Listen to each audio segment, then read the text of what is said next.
Hi. First வீடியோவில் first பார்ட்டை நம்ம பார்த்தது என்னென்னா, தலைக்கு வந்து சுடு தண்ணி யூஸ் பண்ணக்கூடாது, அதனால என்னெல்லாம் சைட் எஃபெக்ட்ஸ் இருக்குன்னு சொல்லி பார்த்தோம். ஸோ இன்றைக்கி நம்ம செகண்ட் பார்ட்டில் வந்து பேச போகிறது வந்து தலையை எப்படி வாஷ் பண்ணலாம், எந்த வாட்டரை யூஸ் பண்ணலாம்.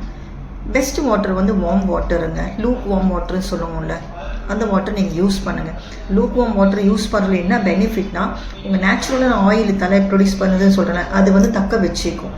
இன்னொன்று எல்லாமேனா நீங்கள் யூஸ் பண்ணுற ப்ராடக்ட் ஆயிலோ ஷாம்புவோ அது நல்லா அப்சர்வ் பண்ணி உங்களுக்கு நல்லா ரிசல்ட் கொடுக்கும். யூஸ் பண்ணுற ப்ராடக்ட்டு சிரமாக இருக்கட்டும், ஆயில் ஷாம்புவாக இருக்கட்டும், நீங்கள் லூக் வார்ம் வாட்டர் யூஸ் பண்ணிங்கன்னா தட் வில் ஹெல்ப் மோர். நல்லா அப்சர்வ் பண்ணுறதுல ஹெல்ப் பண்ணும் உங்கள் முடி. அதுவே இல்லாமல் உங்கள் முடி வந்து ஃப்ரீஸ் ஆகாது, உங்கள் ரூட்ஸ் வந்து சாகாது, நல்லா ஷைனிங்காக இருக்கும் உங்கள் முடி. நல்லா உங்களுக்கு ஹேர் ஃபால் இஷ்யூஸ் வராது, டேண்ட்ரஃப் இஷ்யூஸ் வராது, பிரேக்கேஜும் வராது. இல்லை இன்னுமே நீங்கள் ஹாட் வாட்டர் தான் யூஸ் பண்ணுறீங்க, உங்களுக்கு ஹேர் ஃபால் இருக்குன்னா லூக் வார்ம் வாட்டர் சேஞ்ச் பண்ணி பாருங்கள். You will really feel much difference and much better. உங்கள் முடியை உங்களுக்கு தேங்க்யூ சொல்கிற மாதிரி இருக்குங்க. சீரியஸ்லி ஜஸ்ட் சேஞ்ச் இதை பண்ணி பாருங்கள், you will let me know. இல்லை இன்னும் உங்களுக்கு டவுட் இருக்குன்னா call face value, we will help you out. We are here. Thank you.